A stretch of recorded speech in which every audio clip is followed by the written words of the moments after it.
Hello दोस्तों, स्वागत है आप सभी का स्लीपी क्लासेस में। तो आज के प्रीमिक्स में 5 क्वेश्चंस हम डिस्कस करेंगे साइंस एंड टेक सेगमेंट से, जो कि आपके एग्जाम पॉइंट ऑफ व्यू से बहुत ज़्यादा इंपॉर्टेंट है। शुरुआत करते हैं पहले क्वेश्चन के साथ, देखते हैं आपकी किस लेवल की प्रिपरेशन है आने वाले प्रीलिम्स एग्जामिनेशन के लिए। तो कह रहे हैं कि Indian institute of technology IIT रोपड़ ने एक प्रोडक्ट यहाँ पर डेवलप किया है, एक डिवाइस यहाँ पर डेवलप किया है, first of its kind internet of things device है, जिसका नाम है MB टैग। अब आपसे पूछा जा रहा है कि इन 4 ऑप्शन में से कौन सी उसे करेक्टली डिफाइन करती है।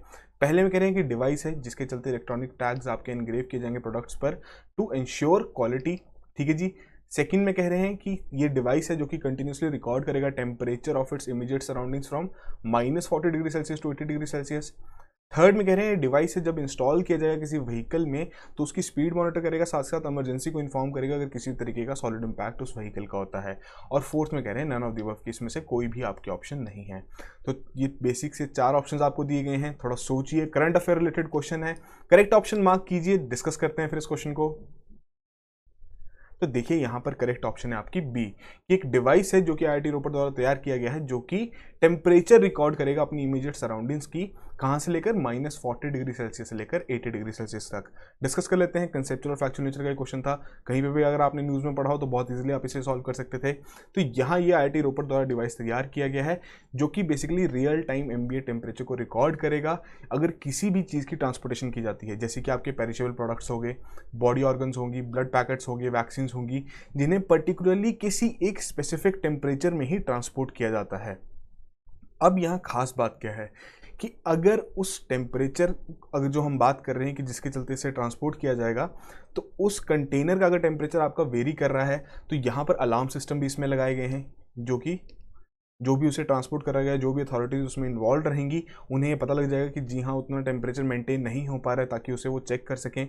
और ख़ास बात क्या है कि इंटरनेशनल मार्केट में जिस तरीके के आपके ये रिकॉर्डिंग डिवाइसेस हैं, डेटा रिकॉर्डिंग डिवाइसेस हैं, तो उनकी ड्यूरेशन रहती है 30 to 60 डेज़ की।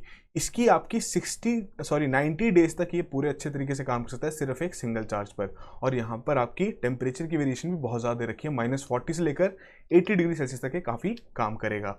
तो काफ़ी इंपॉर्टेंट है जिस तरीके से अब आपका हमारा हेल्थ केयर सेक्टर इंप्रूव हो रहा है और ज़रूरत भी है कोविड-19 के समय पर, तो वहाँ पर ये बहुत इंपॉर्टेंट इनोवेशन है जो कि IIT रोपड़ ने यहाँ पर प्रदान की है। किस तरीके का दिखता है डिवाइस? बहुत ही छोटा सा डिवाइस है, USB डिवाइस है एक तरीके का, जो कि IIT रोपड़ द्वारा तैयार किया गया है। बहुत सिंपल सा क्वेश्चन था, आई होप आपने इसको करेक्टली मार्क किया हो। अगले क्वेश्चन की ओर बढ़ते हैं। अग्नि-P प्राइम मिसाइल के बारे में यहाँ पर बात हो रही है। सक्सेसफुली इसका टेस्ट फायर कंडक्ट किया गया था DRDO द्वारा। आपसे पूछा क्या जा रहा है कि क्या क्या कैरेक्टरिस्टिक्स हैं इस पर्टिकुलर मिसाइल की। 3 ऑप्शन दी गई हैं और उसी से रिलेटेड आपको 4 कोड्स यहाँ पर प्रोवाइड किए गए हैं। पहले में कह रहे हैं surface to air ballistic missile है, रेंज है 500 से लेकर 1000 किलोमीटर तक, और थर्ड में कह रहे हैं न्यूक्लियर कैपेबल मिसाइल है। तो 3 ऑप्शंस दी गई हैं, आपने जरूर सुना होगा इसके बारे में। करंट अफेयर रिलेटेड क्वेश्चन ही है, करेक्ट ऑप्शन मार्क कीजिए। डिस्कस करते हैं फिर इस क्वेश्चन को। तो देखिए ये आपकी सरफेस टू एयर मिसाइल नहीं है, ये आपकी सरफेस टू सरफेस मिसाइल है। तो पहली ऑप्शन आपकी गलत होगी, और जो इसकी रेंज है वो आपकी 1000 से लेकर 2000 तक है। ठीक है जी, इतने किलोमीटर्स की ये रेंज है। बट थर्ड में जो बताया गया है कि न्यूक्लियर कैपेबल है, तो ये बिल्कुल करेक्ट है और उसी के आधार पर यहाँ पर आपकी C ऑप्शन करेक्ट ऑप्शन है। तो डिस्कस कर लेते हैं। फैक्चुअल नेचर का आपका क्वेश्चन था, मीडियम लेवल हम डिफिकल्टी कह सकते हैं, कई बार इतने फैक्ट्स हम रिटेन नहीं कर पाते हैं। तो जितना ज़्यादा आप रिवाइज करते रहेंगे by the means of such questions, उतना ही ज़्यादा आपके लिए ईजी हो जाएगा ऐसे फैक्ट्स को रिटेन करना। तो ये यहाँ पर मिसाइल तैयार की गई है जिसका टेस्ट फायर कंडक्ट किया गया था DRDO द्वारा, और ये न्यू जनरेशन एडवांस्ड वेरिएंट है आपकी अग्नि क्लास ऑफ मिसाइल्स का, जिसमें आपके 5 वेरिएंट्स आ चुके हैं। ठीक है जी, अग्नि 5 मिसाइल बहुत इंपॉर्टेंट है। अब बेसिकली इसमें क्या खास बात है कि ये आपकी न्यूक्लियर कैपेबल मिसाइल है, नया फायर टेस्ट कंडक्ट किया गया है इसका। और जो आपकी अग्नि 5 मिसाइल है, अब उसके एक इंपॉर्टेंट चीज़ क्या है कि सबसे जो लॉन्गेस्ट है आपकी अग्नि सीरीज में वो है अग्नि 5। आपकी ICBM ये कैटेगरी में लाइक करता है इंटर कॉन्टिनेंटल बैलिस्टिक मिसाइल, की एक कॉन्टिनेंट से दूसरे कॉन्टिनेंट तक जा सकती है, और इसकी रेंज है 5000 किलोमीटर। तो ये ऑलरेडी टेस्ट हो चुकी है काफ़ी बार और इसकी इंडक्शन भी होने वाली है। बट यहाँ बात करें तो इसमें आपके वेरियस टेलीमेट्री और रडार स्टेशन आपके पोजीशन किए गए थे अलॉन्ग द ईस्टर्न कोस्ट, ताकि इस पूरी मिसाइल की ट्रैकिंग की जा सके, अच्छे से मॉनिटरिंग की जा सके, और उसी के आधार पर बताया गया है कि सक्सेसफुली ये आपका मिसाइल टेस्ट कंडक्ट किया गया है। फिर आपकी बात आती है कैनिस्टराइजेशन के बारे में। तो वो क्या करता है कि जो आपके मिसाइल लॉन्च के लिए टाइम रहता है उसे ये रिड्यूस करता है, और ये आपकी कैनिस्टराइज्ड मिसाइल ही है।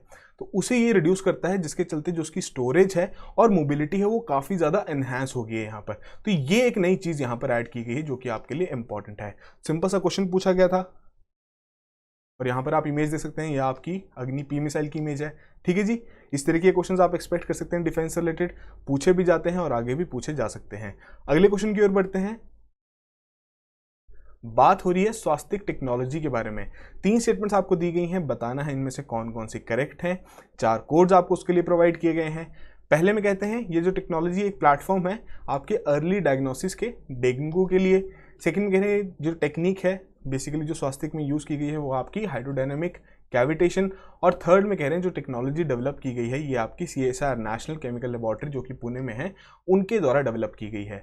तो 3 फैक्ट बेस्ड स्टेटमेंट्स आपको यहाँ पर दी गई हैं। कंसेप्चुअल भी अगर आपको स्वास्थ्य टेक्नोलॉजी के बारे में पता नहीं हुआ तो बहुत मुश्किल हो जाएगा आपको क्वेश्चन आंसर करना, बट स्टिल एक बार अच्छा अटेम्प्ट दीजिए, थोड़ा सोचिए इसके बारे में, करेक्ट ऑप्शन मार्क कीजिए। डिस्कस करते हैं फिर इस क्वेश्चन को।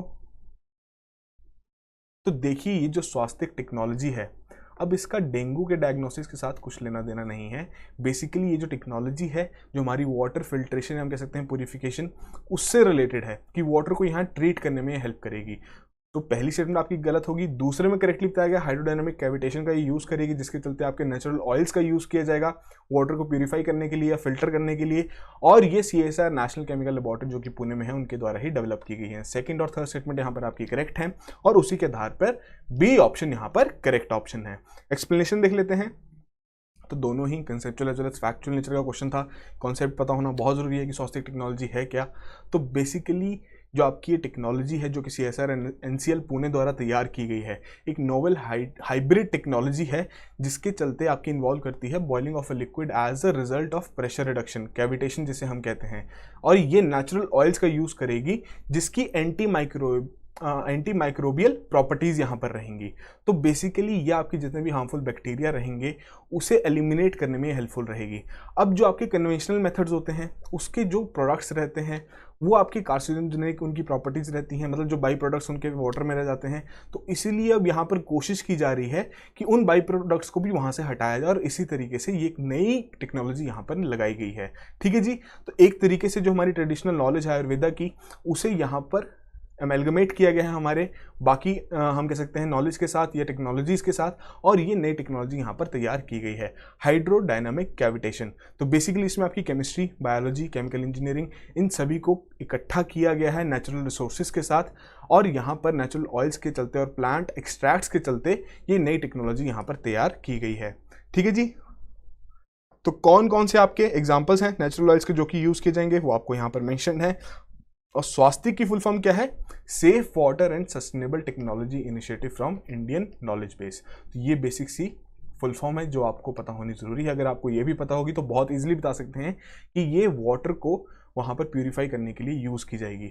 ठीक है जी, और जिस तरीके से हमारा हेल्थ केयर सेक्टर है, कोविड-19 का इम्पैक्ट चल रहा है, तो यहाँ पर इम्यूनिटी इंप्रूव करना बहुत ज़्यादा इंपॉर्टेंट है। तो उसके पॉइंट ऑफ व्यू से काफ़ी ज़्यादा इंपॉर्टेंट है टेक्नोलॉजी, और इसीलिए हमने आपको क्वेश्चन के तौर पर भी ये समझा दी गई है। ठीक है जी, अगले क्वेश्चन की ओर बढ़ते हैं।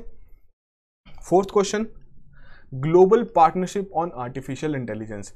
इससे रिलेटेड पूछा जा रहा है कि कौन कौन सी कंट्रीज इसके फाउंडिंग मेंबर्स हैं।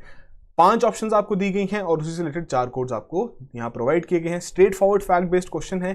5 कौन से हैं? Canada, France, India, Slovenia and Russia. तो 5 ऑप्शंस हैं, थोड़ा सोचिए इसके बारे में, आपने जरूर सुना होगा न्यूज़ में कहीं ना कहीं। करेक्ट ऑप्शन मार्क कीजिए। डिस्कस करते हैं फिर इस क्वेश्चन को। तो देखिए यहाँ पर रशिया इसका पार्ट नहीं है, उसके अलावा जो बाकी 5 कंट्रीज हैं बिल्कुल करेक्टली बताए गए हैं, ये इसके फाउंडिंग मेंबर्स तो हैं ही। ठीक है जी, तो उसी के आधार पर आपकी सी ऑप्शन करेक्ट ऑप्शन है। तो बेसिकली ये जो global partnership of artificial intelligence GPAI एक मल्टी स्टेक होल्डर इनिशिएटिव है जिसके चलते जो हमारी थ्योरी है बेसिकली आर्टिफिशियल इंटेलिजेंस की और जो प्रैक्टिस है उसके बीच का जो गैप है उसे ब्रिज करने की यहाँ कोशिश की जाएगी। ठीक है जी, तो यहाँ पर कटिंग एज रिसर्च की जाएगी, अप्लाइड एक्टिविटीज से कंडक्ट करते रहेंगे ताकि जो आपकी एयर रिलेटेड प्रायोरिटीज हैं उनको और ज़्यादा हम आगे तक ले जा सकें।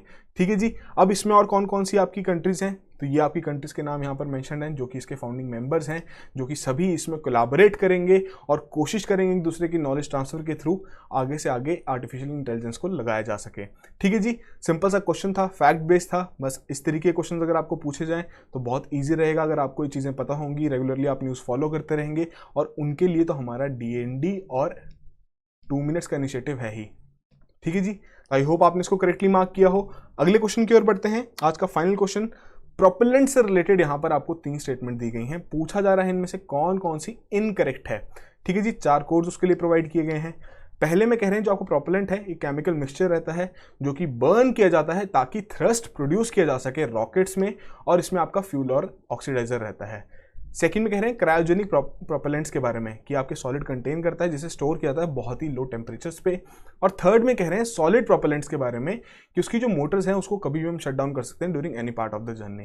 तो 3 स्टेटमेंट्स दी गई हैं प्रोपेलेंट से रिलेटेड, थोड़ा सोचिए। इनकरेक्ट स्टेटमेंट पूछी है तो करेक्ट ऑप्शन मार्क कीजिए। डिस्कस करते हैं फिर इस क्वेश्चन को। तो देखिए, प्रोपेलेंट की जो डेफिनेशन है करेक्टली बताई गई है। केमिकल मिक्सचर है जिसका बेसिक सा रोल क्या रहता है कि थर्स्ट प्रोवाइड करना है। ठीक है जी, किसी भी तरीके के रॉकेट को, और इसमें आपका फ्यूल और ऑक्सीडाइजर तो रहता ही है। तो पहली स्टेटमेंट तो आपकी करेक्ट होगी। सेकंड में जो बात हो रही है क्रायोजेनिक प्रोपेलेंट्स के बारे में, तो बेसिकली इसमें आपके सॉलिड्स नहीं लिक्विड फॉर्म में स्टोर किया जाता है उसे बहुत ही लो टेम्परेचर पे, जो कि क्रायोजेनिक नाम से ही क्लियर हो रहा है। तो सेकंड स्टेटमेंट तो आपकी गलत होगी। थर्ड में जो बात करें सॉलिड प्रोपेलेंट मोटर्स के बारे में, तो इसे शट डाउन नहीं कर सकते। ठीक है जी, जब तक ये पूरे अच्छे से एग्जॉस्ट नहीं हो जाता तब तक हम इसे शट डाउन नहीं करते, उसी के बाद ही ये बंद हो सकता है। तो बेसिकली उसी के आधार पर आपकी स्टेटमेंट थर्ड भी इनकरेक्ट होगी। इनकरेक्ट ही आपसे पूछी गई थी, सेकंड और थर्ड आपकी इनकरेक्ट है, तो सी ऑप्शन यहाँ पर करेक्ट ऑप्शन है। एक्सप्लेनेशन देख लेते हैं। कंसेप्चुअल नेचर का क्वेश्चन था, तो ये तो हम ऑलरेडी डिस्कस कर ही चुके हैं कि क्या आपका प्रोपेलेंट है, क्या उसका रोल रहता है। तो जो फ्यूल रहता है प्रोपेलेंट में वो बर्न करता है with combined with oxygen producing gas for propulsion, जो कि आपका ऑक्सीडाइजर का काम करेगा। क्या क्या एग्जांपल्स हैं? Ammonium nitrate, ammonium dinitramide, ammonium perchlorate, potassium nitrate, ये सभी एज एन ऑक्सीडाइजर आपको यूज़ किए जाते हैं। इंपॉर्टेंट है ये भी आपको डायरेक्टली पूछ लिया जाए कि इनमें से कौन कौन से आपके केमिकल कंपाउंड्स हैं जो कि एज एन ऑक्सीडाइजर यूज़ किए जाते हैं प्रोपेलेंट्स में। ठीक है जी, अब इसे क्लासिफिकेशन कर दी गई है लिक्विड, सॉलिड और हाइब्रिड। तो लिक्विड प्रोपेलेंट्स सिंपल सी बात है कि आपके ये अलग अलग, पहली बात तो जो फ्यूल रहेगा और ऑक्सीडाइजर रहेगा अलग अलग सेपरेट टैंक्स में से स्टोर किया जाएगा, और जो सिस्टम रहेगा पाइप्स का उसके थ्रू इसे फीड किया जाएगा वॉल्स के थ्रू। टर्बो पंप्स इसमें यूज़ किए जाएंगे कंबशन के लिए। ठीक है जी, फिर आपका इसमें लिक्विड ऑक्सीजन यूज़ किया जाता है, हाई रिफाइंड केरोसिन यूज़ किया जाता है, लिक्विड हाइड्रोजन हो गया, डाई नाइट्रोज टेट्रोक्साइड हो गया। तो ये सिंपल से आपके कॉमन लिक्विड प्रोपेलेंट्स हैं जिनके एग्जांपल्स आपको यहाँ पर दे दिए गए हैं। वहीं बात करें क्रायोजेनिक प्रोपेलेंट्स के बारे में, तो यहाँ पर आपकी लिक्विफाइड गैसेस को बहुत ही लो टेम्परेचर पर स्टोर किया जाता है। ठीक है जी, और वहीं बात करें सॉलिड प्रोपेलेंट्स के बारे में, तो ये तो हम ऑलरेडी डिस्कस कर ही चुके हैं कि एक बार जब ये शुरू हो गया तो जब तक ये पूरा खत्म नहीं हो जाता प्रोपेलेंट, या हम कह सकते हैं जो फ्यूल है इसका, तब तक ये चलता रहेगा, हम इसे रोक नहीं सकते हैं। तो यही बेसिक सी बातें हैं जो कि यहाँ पर आपको बताई भी गई हैं। ठीक है जी, तो इस तरीके के जो कंसेप्चुअल नेचर के क्वेश्चंस रहते हैं, जो फैक्ट्स रहते हैं, वो भी रिवाइज करना बहुत इंपॉर्टेंट है प्रिंस पॉइंट ऑफ व्यू से। कभी भी आपको किसी भी तरीके का क्वेश्चन पूछा जा सकता है, और यही चीज़ें आपकी आजकल करंट अफेयर्स में भी रह रही हैं, तो उस हिसाब से ये इंपॉर्टेंट भी है। ठीक है जी, तो ये थे आज के हमारे 5 क्वेश्चंस। आई होप आप में से सभी ने ही 5 आउट ऑफ 5 यहाँ पर स्कोर किया हो, बट स्टिल जो भी आपका स्कोर रहा है कमेंट बॉक्स में ज़रूर मेंशन कीजिए, और इसी तरीके से रेगुलरली इस इनिशिएटिव को फॉलो कीजिए। प्रीलिम्स का समय नज़दीक आ चुका है, अब आपको प्रैक्टिस पे प्रैक्टिस करनी है, ताकि अगर आपको एग्जाम में किसी भी तरीके का क्वेश्चन आए तो वहाँ पर आप अच्छा अटैम्प्ट दे सकें। अब जो पढ़ने वाला समय था वो ऑलमोस्ट जा चुका है। नई चीज़ें जैसे जैसे करंट अफेयर्स में आ रही हैं उन्हें अच्छे से रिवाइज करते रहिए, और प्रीमिक्स के माध्यम से डेली के 5 क्वेश्चन यहाँ पर अटैम्प्ट कीजिए। हम कोशिश करेंगे और बेहतर क्वेश्चंस लाने का और करंट अफेयर रिलेटेड क्वेश्चन लाने का। अगर आपके फिर भी कोई, हम कह सकते हैं, सजेशंस हो तो आप कमेंट बॉक्स में ज़रूर मेंशन कीजिए। साथ के साथ जो हमारी टेस्ट सीरीज़ है उसकी डिटेल्स भी हमारी वेबसाइट पे अवेलेबल है।